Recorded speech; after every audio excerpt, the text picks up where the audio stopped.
Good morning, everyone, and thank you for joining our webinar on Employee of the Year. Recently, the Irish Centre for Diversity held the National Diversity and Inclusion Awards 2024 to recognise and celebrate the valuable work being done to progress diversity and inclusion in Ireland. This award was sponsored by Musgrave, and we are delighted to have Eileen Biggs lead the conversation today. Before we start, to describe myself, I am a proud disabled white man. I have a skin fade haircut and I'm wearing a burgundy coloured shirt. I'm sitting in my powered wheelchair with a backdrop behind me saying Irish Centre for Diversity. This webinar series has been devised to share insights and experience so that any learnings can be applied to your organisation or help with entering the next award cycle. As I mentioned earlier, today's session focuses on the category of Employee of the Year. I will shortly hand over to the award sponsor, and then we will learn from some of our finalists and end with the award winner wrapping up within the hour. We're joined today by Catherine White, our ISL interpreter, and our session is being recorded and will be available on the events section of our website soon. Just to say, everyone else is muted except our panel today. Please do share your comments in the chat function. We'd love to hear which organisations you're joining us from this morning.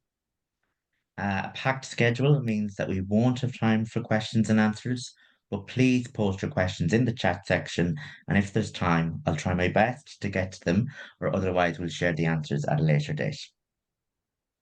Finally, before I pass you over to Eileen, it is important to mention that Musgrave, like the other sponsors and Irish Centre for Diversity, had no part in the judging process and couldn't enter the awards themselves.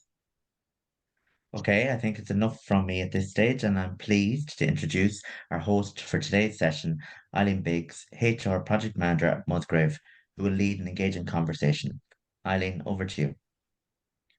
Brilliant, James. Thank you very much. And look, it's a pleasure to be here this morning. As James mentioned, my name is Eileen Biggs and I work in Musgrave. And it's really an honour to be here with the panellists for the Employee of the Year Award, and we're delighted to sponsor it again for the second year.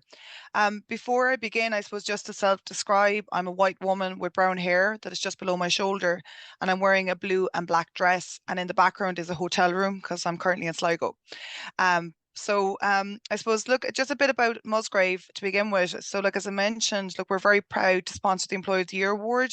And we believe this is a fantastic award because it really acknowledges the work that individuals do to drive inclusion and diversity, and often on top of busy day jobs as well. And they really go above and beyond. The individuals that are part of this award, but also all the people that entered it, are really change makers in their organizations. And this is a great opportunity to raise the awareness of the great work that they do and to praise it as well.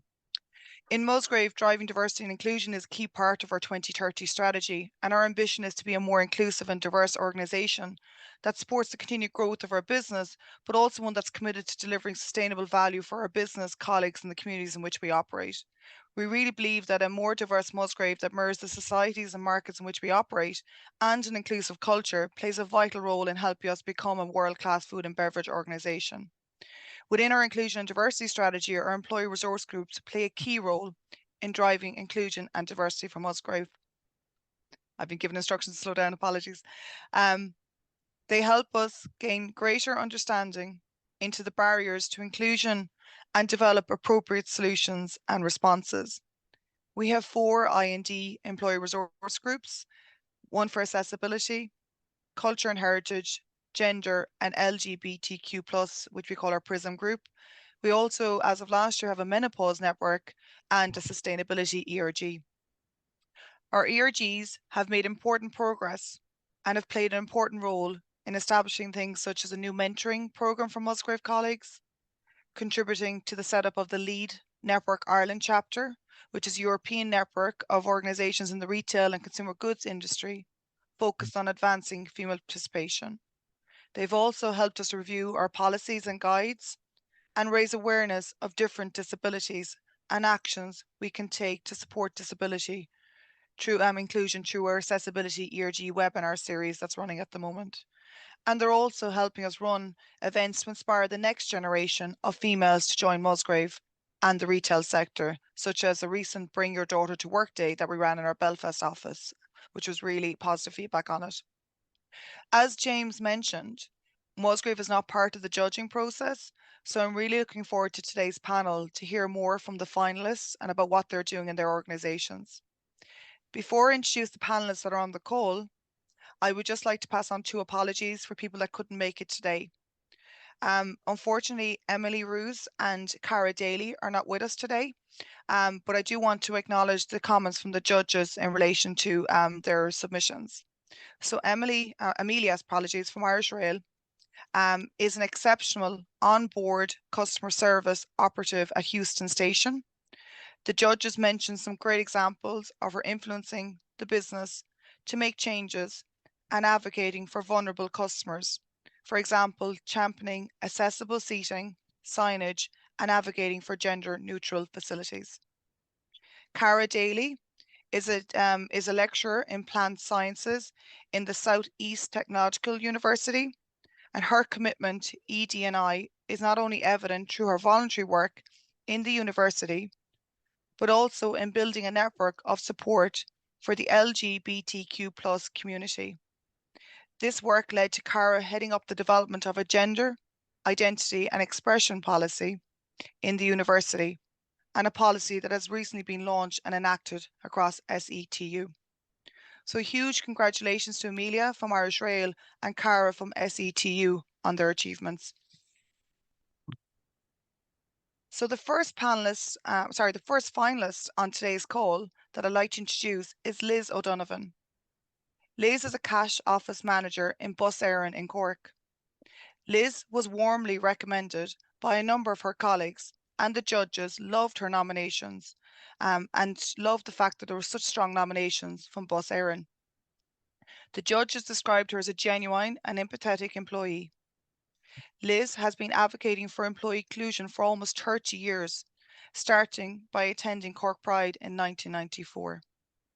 She has upskilled her knowledge of topics such as supports for parents of transgender adults so she can better support others.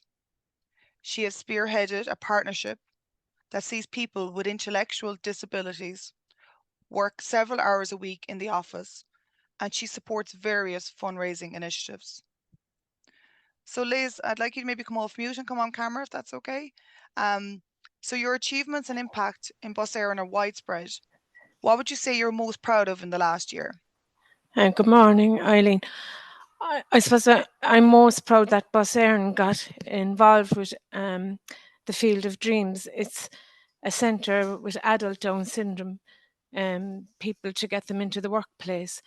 And we partnershiped with them, and we now have a person with Down syndrome on the team. And it's been so rewarding, like it enriches a wider workforce, benefits the company in a diverse and unique way. And employers who employ someone with Down syndrome have a high level of commitment and unparalleled loyalty. And hiring some person with Down syndrome brings a welcome dynamic to staff morale and customer engagement. And also it promotes inclusivity in the workplace. And these employees, they're a source of untapped talent, and they bring valuable skills to the work. And the employees, they're committed and motivated, and it's been a win-win for the employee, for the employer, and for the family. And for the person with Down syndrome, like it gives them confidence, increased social connectivity and integration into the community. And they want to become a valuable member of society and have a meaningful role in the workplace. And recently we made a film with Down Syndrome Ireland, and we want to promote other employees and get them to employ people with Down syndrome. So I'm very proud of that. It's a fantastic achievement, Liz, and well done to you and to Bus Éireann. Can you tell us a bit about what sparked that partnership and why Field of Dreams? They had an open day for a coffee morning for employees, and Bus Éireann, we attended and we spoke to other employees and we saw the benefits of it then. And they asked us would we take a student, so we did. And Down Syndrome Ireland support us then, and they have when the student arrives first, they have a mentor who comes in and helps them with the tasks at the beginning of the work time, and then they're left to their own devices then as they progress. But and we've gone back to the Field of Dreams then, and the students all give a presentation and tell us how the work has been for them and how valuable it's made them and impacted their lives in a positive way. It's brilliant. And how did other colleagues react to the initiative, Liz? How are they embracing it? Oh, it's been amazing, you know. Do you know, everybody here has really embraced it, you know, and from everybody in the whole of Bus Éireann, they've embraced it, and it's a win-win, I think, for everybody, you know. Brilliant. And what advice would you have for other employers that might be thinking about doing this, Liz? Well, to definitely go for it, and to chat with other people like us who have employed somebody with Down syndrome, or to connect with the Field of Dreams, and because they're always looking for places for students, you know. Brilliant. Excellent. Liz, thank you very much, and thank you for that fantastic example, but also initiative that you and Bus Éireann are doing. Thank you, Eileen. I'm going to move on to our next finalist, which is Marina Alvarez from Brown Thomas Arnott's. Unfortunately, she's unable to be here today. However, we're delighted to have Marina's colleague Sarah join us from Brown Thomas Arnott's. And she's going to tell us a bit more about the work that Marina has done to progress D&I in the workplace. Before I hand over to Sarah, I'd like to read some of the judges' comments regarding Marina's submission. Described by the judges as a powerhouse of enthusiasm and understanding when it comes to equity, diversity and inclusion. Marina started with Brown Thomas Arnott's in 2018 in sales and quickly became a cornerstone of the growing ED&I strategy and moved to the internal communications team in 2021. Marina shares her own experience of moving from Brazil to Ireland and plays an important role in Brown Thomas Arnott's communication strategy. Sarah, I know that Marina is very passionate about the Roots Matter initiative. Could you tell us a bit about this? Yeah, absolutely. Thank you, Eileen. And just to self-describe before I start, my name is Sarah. I'm a white woman with brown hair, chin length. I'm wearing gold earrings and a navy dress with a blurred background. And Marina is an Afro-Brazilian woman, and her pronouns are she, her. So just on to Roots Matter. So I'll kind of go back a little bit. Our EDI program, within our framework, we have a framework with 3 sort of overarching goals. And then our matters, our 6 matters are how we activate those through campaigns, education, communication, social media, things like that. So those 6 matters are gender, pride, family, age, ability, and roots. So that just gives us a steer for how to make sure they're all covered. We have a calendar throughout the year and we're able to do those. So our EDI board was founded in 2021. Marina was a founding member of that. And she leads the Roots Matters pillar within that. Now, Roots really focuses on sort of where you come from, ethnicity, different pieces like that. So, everybody has roots. And I think, we have put together under Marina's guidance, a really strong sort of annual program that highlights those moments of, celebrating where we come from and the unique perspectives that come with that. So probably our biggest flagship campaign throughout the year under that pillar is Black History Month, which Marina has been involved with both as a spokesperson and in terms of a creative of that. So that's activated through internal campaigns. Our learning and development team would do learning paths, webinars, things like that. We would do internal communication campaigns to educate on that as well. And then our social media team and marketing team would get very involved in building campaigns for that as well, because I think as a business, we acknowledge sort of the voice that we have in promoting diversity and particularly diverse creatives. So I think Marina helped make a connection with Design Up, which was featured in our Black History Month campaigns, and just really championing diverse creative voices as well.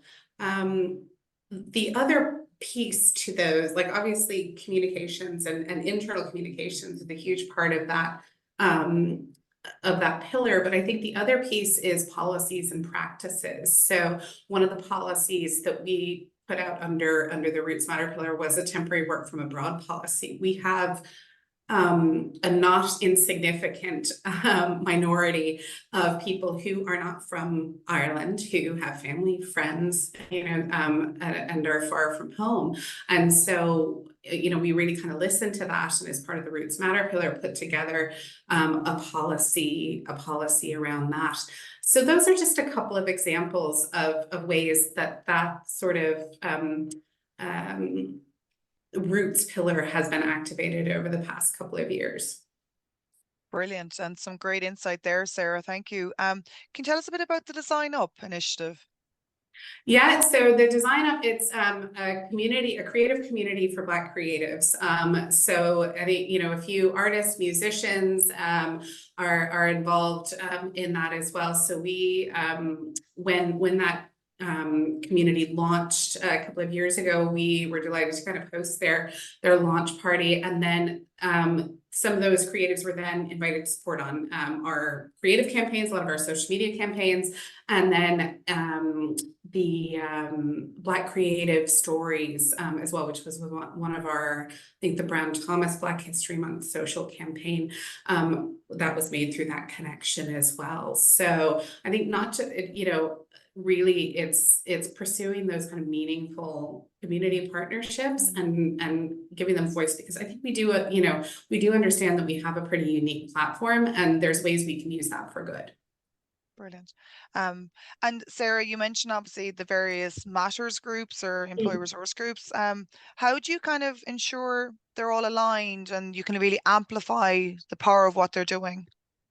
Yeah, I think, it's always a challenge, right? Because everybody is so passionate, everybody wants to do so much. So I think it's really having one, I mean, Marina's a great driving force behind a lot of these initiatives. So we do have that sort of cohesion in terms of that central board guidance. I think generally speaking, we have a pretty good framework for those campaigns now, in terms of, it's not just team events, it's team events mixed with learning and development, mixed with social media, mixed with, a few other pillars, and policies and practices where possible. So I think Gender Matters is probably a really good example of this. We brought out a number of policies with a pregnancy loss policy for paid leave, menopause policy, and a fertility assistance policy. But that's, 72% of our team are females. So we know from our surveys, we know that these are things that matter to our team. And so, but because we have that framework of, yes, we celebrate International Women's Day. Yes, we, have the education pieces, but we also then need to back it up with policies and practices. So I think, those EDI Matters groups within the board would very much activate through that framework. Fantastic. And you mentioned a few times there, obviously there's a multitude of initiatives feeding into it, but the learning and development, can you tell us a little bit more about that, how you activate through L&D? Yeah, absolutely. We are very fortunate to have an amazing learning and development team who are super passionate, and I think we have an online e-learning platform, as most companies do. But what our team would do is, in addition to sort of those required EDI courses that you have on onboarding, things like that, when we have a campaign, when we have a moment like Black History Month, like Pride, like something, one of those others, we would work very closely with them to build custom learning paths, to work with our partners, to advertise webinars that they may have ongoing and put those out to the team, so that it doesn't feel like a moment where it's just, sort of cupcakes in the back of the, in the canteen sort of thing, but that, there's a real meaningful education piece as well. And that, that extends to, we'll do book lists, music recommendations, on our internal social media platform, just to kind of catch it from all angles, and say, like, if you're interested, have a look. And I think that's very effective because, we've had really good feedback from some of the team that have participated in it that, I learned something today. And that's really what this journey is all about, is I think having that voice that says there are other perspectives out there. And I think Marina is a great voice for that. Like, she uses her seat at the table very effectively, and kind of reminds us as a business that, there are other ways to kind of engage and educate team and make it stickier, for lack of a better term. Yeah, no, a really good term actually, and really important. And if I pick up on Liz's example and, the initiative they're doing with Field of Dreams, and I suppose it really speaks to the power of partnerships and partnering with people that are experts in key areas. Are there any kind of partnerships you would like to kind of call out, Sarah, in terms of work you're doing and, how it's really helped you advance the agenda and advance diversity and inclusion?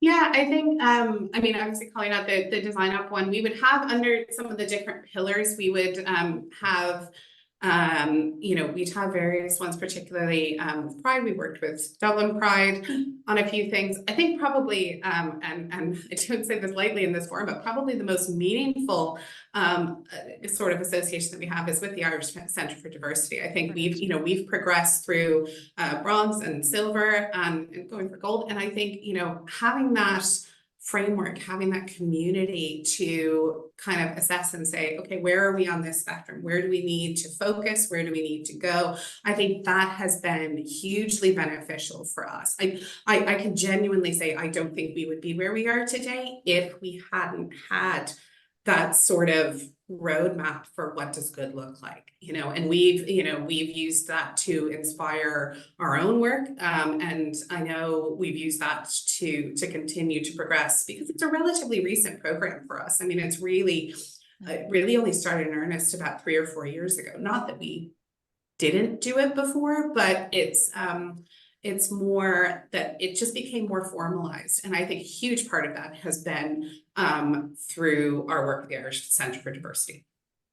Brilliant. Excellent. Sarah, thank you very much for representing Marina today, but also giving us some great insight on what you're doing in Brown Thomas Arnott's. I'm now going to move on to our next finalist, which is Natalia Roskova, Chair of the Diversity, Equity and Inclusion Committee at Caroline Global Solutions Ireland.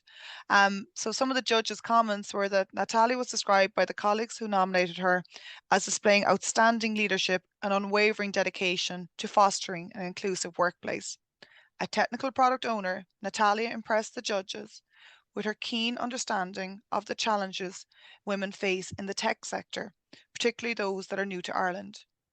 Her own personal experience inspired her involvement in the Women in Tech initiative, coordinating events, workshops, and mentoring programs that empower women, while also addressing gender imbalances within the industry. Natalia, can you tell us a little bit about your interest in supporting women in technology, please? Hi, Eileen. Yes, absolutely. So my name is Natalia, as I was introduced, and I'm representing Caroline Global Solutions Ireland. I was really honored to be nominated and to be in the finals among other well-deserving finalists, and especially since we're a very young organization. We are 2 years in Ireland since establishment. Women in Tech group was one of the first employee resource groups that were founded in our organizations.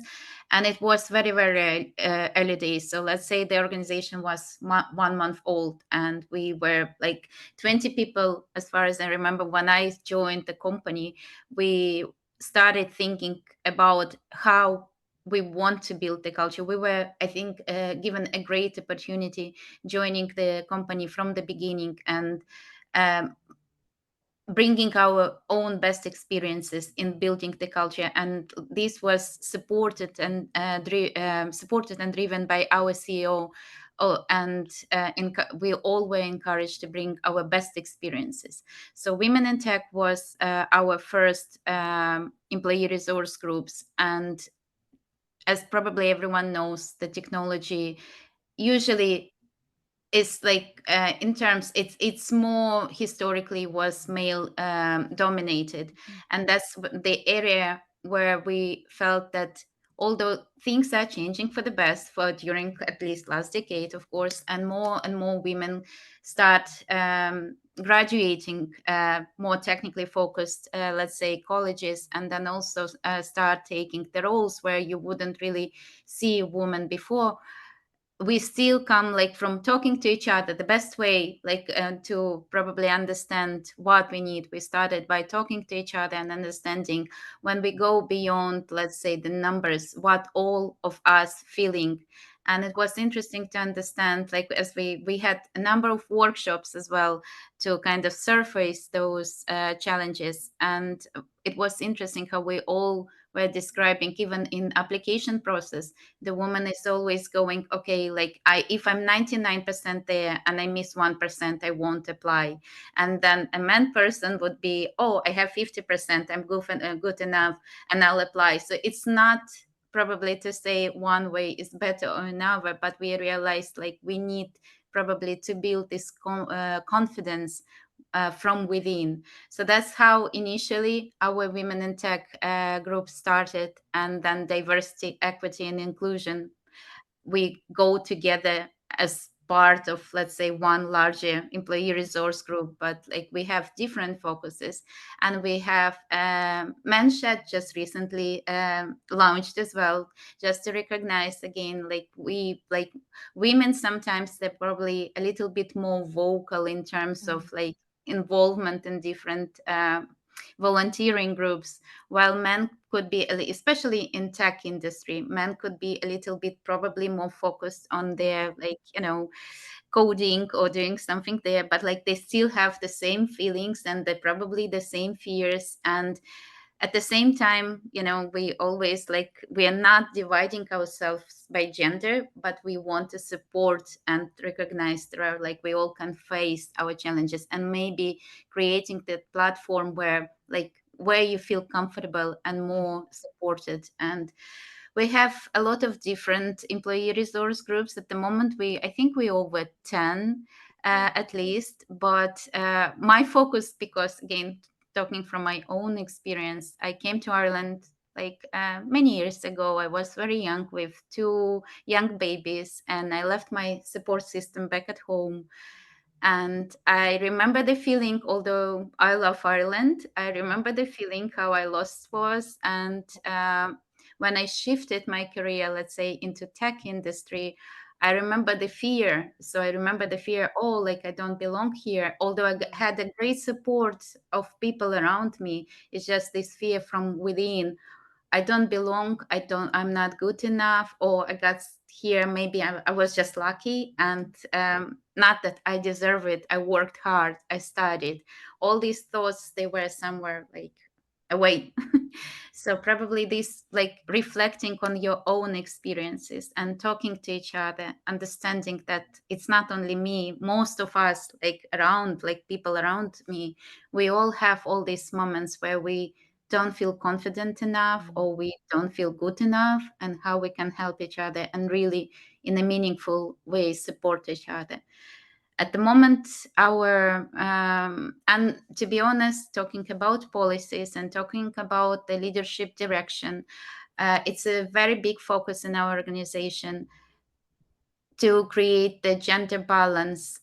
We aspiring towards 50-50 gender balance, but of course we have to realize the ecosystem around us as well, because historically it was more, let's say, male dominated industry.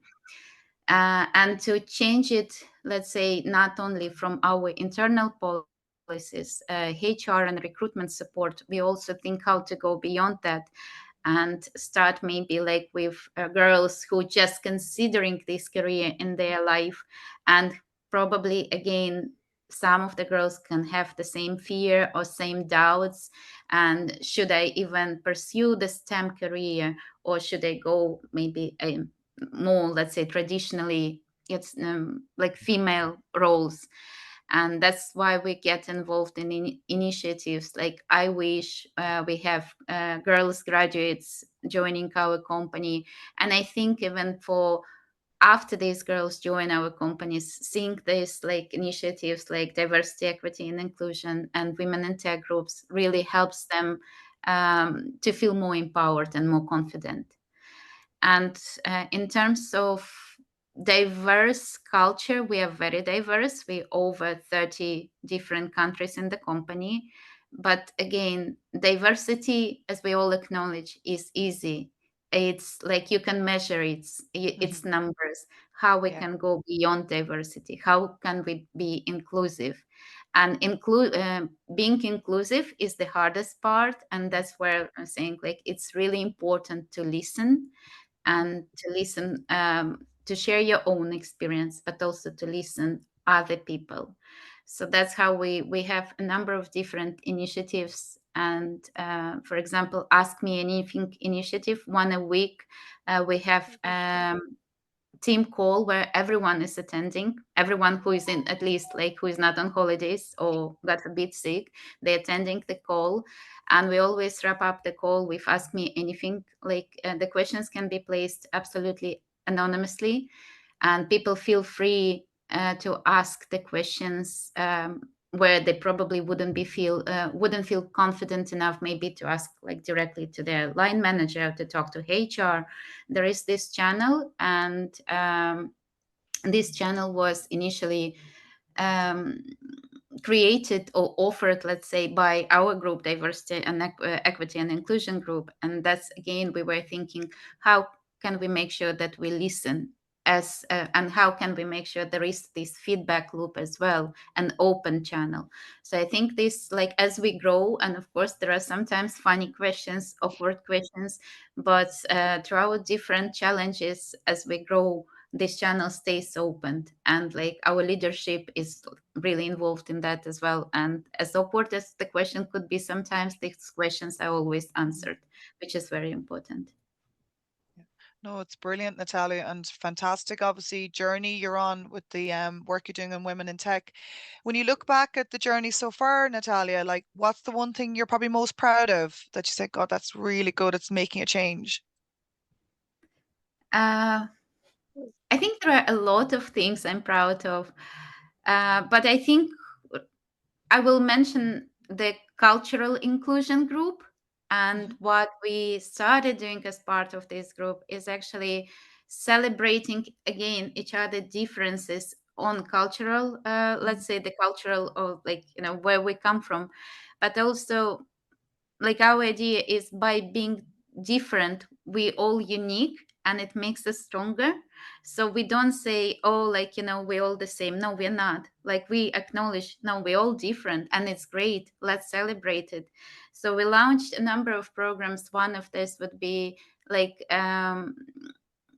sharing the experiences again within the company, but also like outside the company. We mainly use LinkedIn platform. We're launching sessions like Wall of Nations, when we all can come in and talk about our own countries. Sometimes it's connected to some holidays, let's say, like important for the country, like we're representing. Sometimes I was recently doing a video with my colleague, like I'm originally from Moldova and my colleague is from Romania, and we have some of celebrations that we share. And this video we did together, like sharing actually how we celebrate the same holiday in our countries, with like a lot of similarities, but also some differences, let's say, again, how differences unify us. So it was interesting then in discussion to understand, and the celebration is around first day of spring, where we celebrate the new life, that the hard times are behind us, and that the spring celebrates the rebirth, the hope.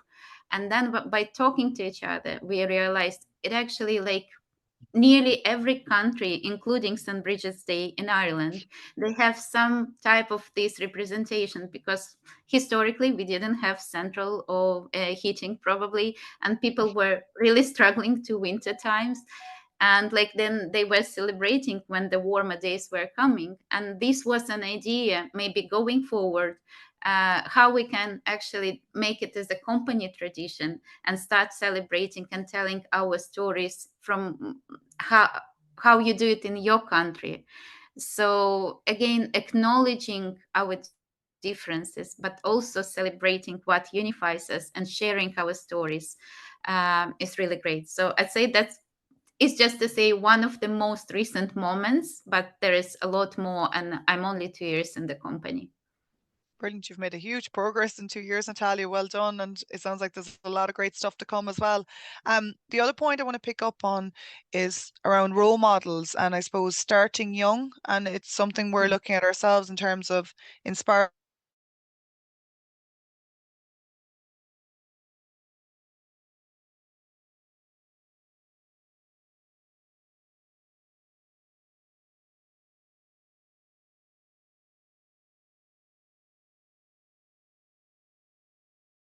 active. So again, we're only 2 years since establishment, but we for the last 2 years we take part in I Wish programs, where we represent our company, and young girls like who consider their career, they can come over to us and they talk to us. We have another initiative that we plan to launch soon, is to, because in terms of diversity, we're diverse in terms of our backgrounds, but also in terms of our locations in Ireland. So we have hybrid model. So we work from different places, and we have representation like everywhere in Ireland, literally everywhere, I think. So I'm in Ennis at the moment. I have friends in Donegal. Our, let's say, offices in Limerick. We have a lot of people in Dublin and so on. By having this representation, it's great, because we can have a very wide network. So our initiative is to go into secondary schools and talk to young girls as well who may consider their career in STEM. Again, bringing this awareness and giving hopefully a little bit more, how to say it, confidence to the young girl, to not being afraid to apply and to try. And like, as I say, I can see myself that the trends are changing, and it's not as challenging probably for young girls to enter in tech industry as it was maybe 10 years ago.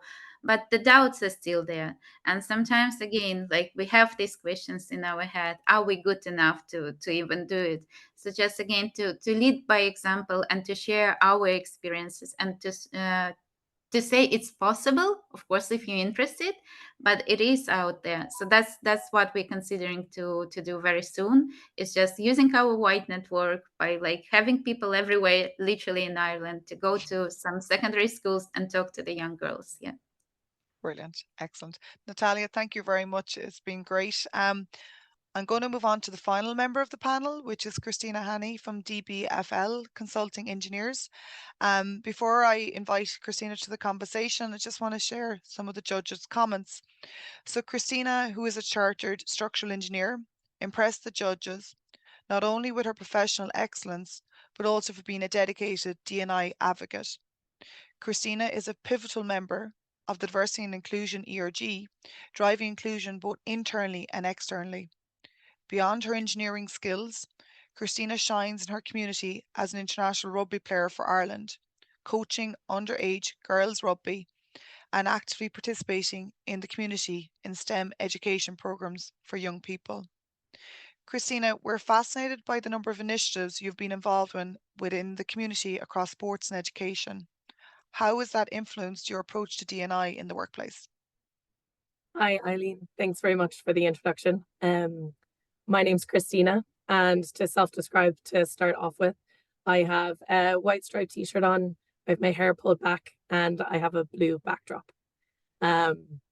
You asked what kind of crossovers I have between the number of different activities that I'm involved in, and I suppose it's the same as anyone. Everything that we do makes up who we are. Our volunteer activities, what we're doing on the weekends, who we speak to, and who our network, our community is. I'm very lucky to have the opportunities that I do have in all these different sectors. People that I work with in engineering and the people that I play with in rugby will hear me compare the two quite often, which might surprise some of you. I'm not sure how many rugby fans we have listening, but for those who are rugby fans, I'm a prop in the scrum, and I very frequently compare that to problem solving in engineering. So every scrum is different. Every engineering problem I have is different, and I have to come up with solutions. So in the same way that I can kind of draw those parallels, the community and the inclusivity and the diversity in the two are very similar. So rugby is a phenomenal sport because you have different types of athletes. I'm by no means the quickest, the most agile, but what I bring to the pitch is very different from somebody who is. So we bring both our different physical abilities and our mental awareness of the game, and we're able to bring that into a whole picture that we're able to execute and perform on the day.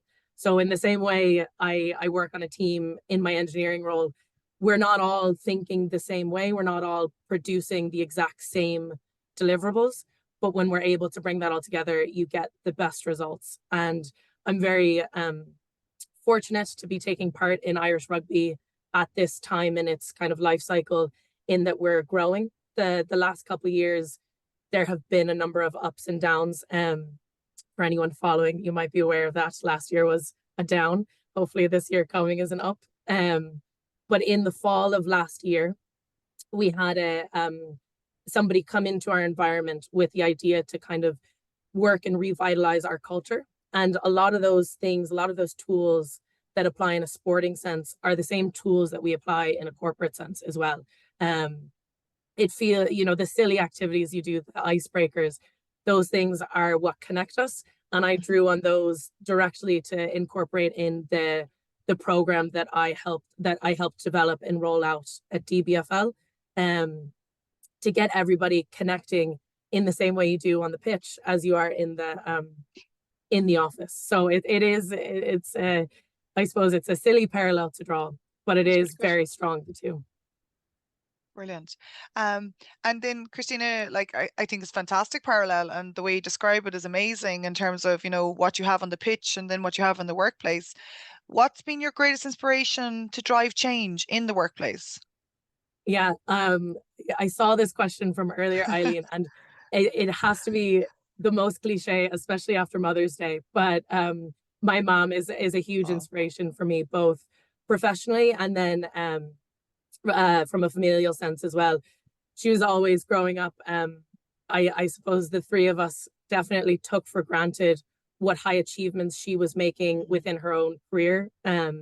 She would come home. She was the first in her job to achieve certain roles. And I remember we were just like, okay, but what are we going to do fun this weekend? Like our thing was just the next thing. So in the way that she was able to achieve all these things, both in and outside of the office, for us, we had an incredible childhood. That drives me to do the most that I can in this space as well, to achieve what I can and to inspire others around me the same way that she's inspired me.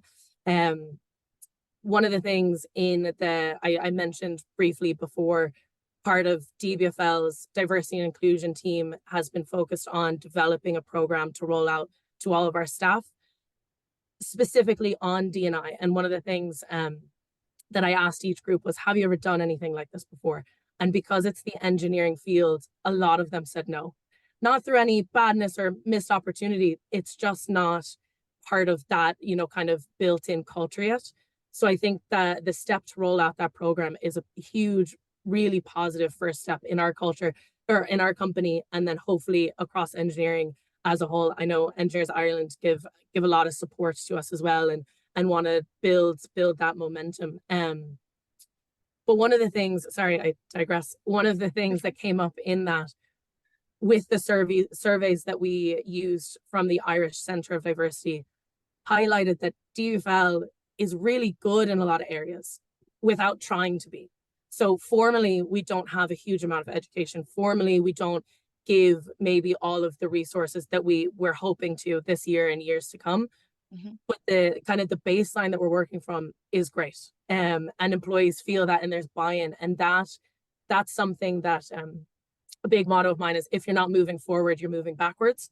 So we have this baseline, and we just have to build on it. We have to use it as a kind of our platform to get better and to be better and to do better. So it's really exciting to work from there and only get better. And it's something that I felt, I'm originally, you can't tell from the accent, from America. I moved over in 2016 and joined DBFL in 2017.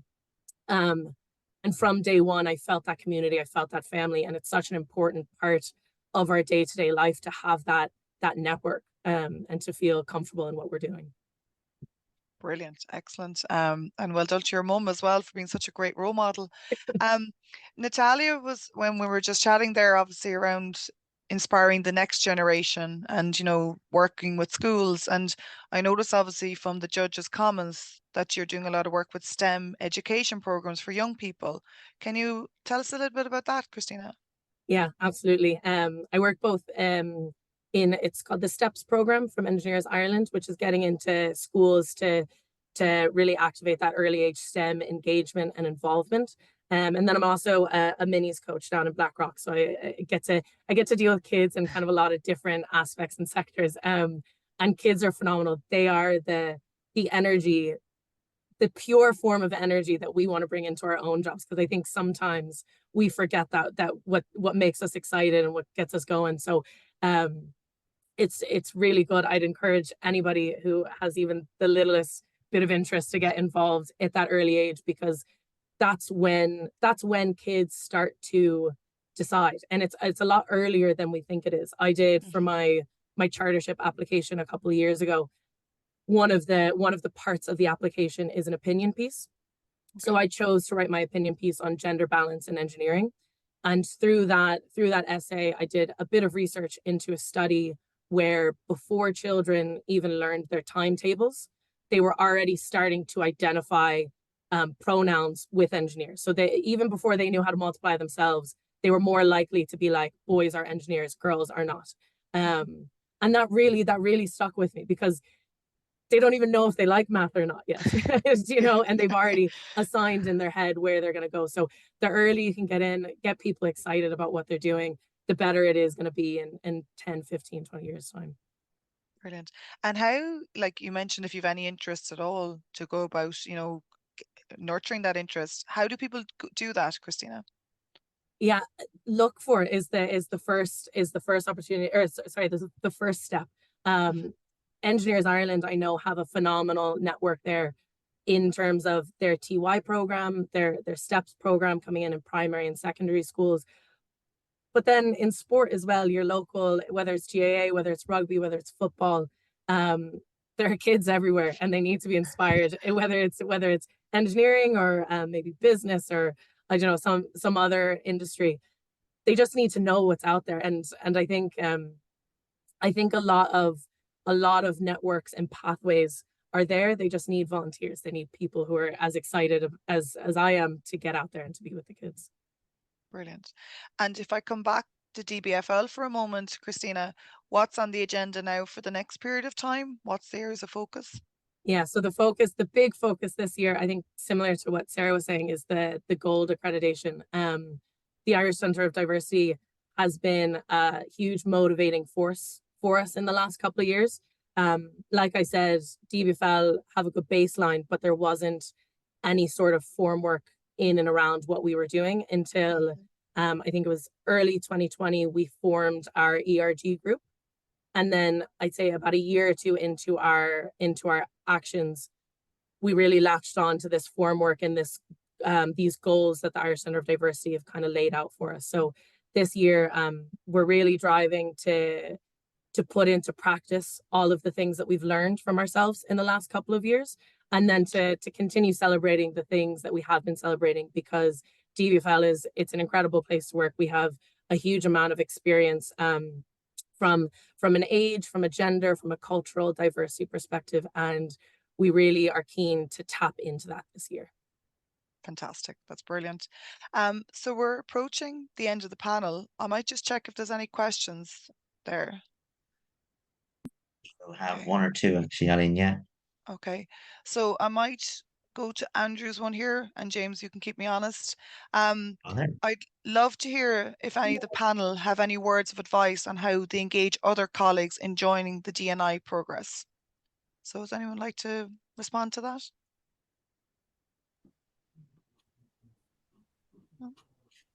I can jump take in. this. Oh, no, you go ahead.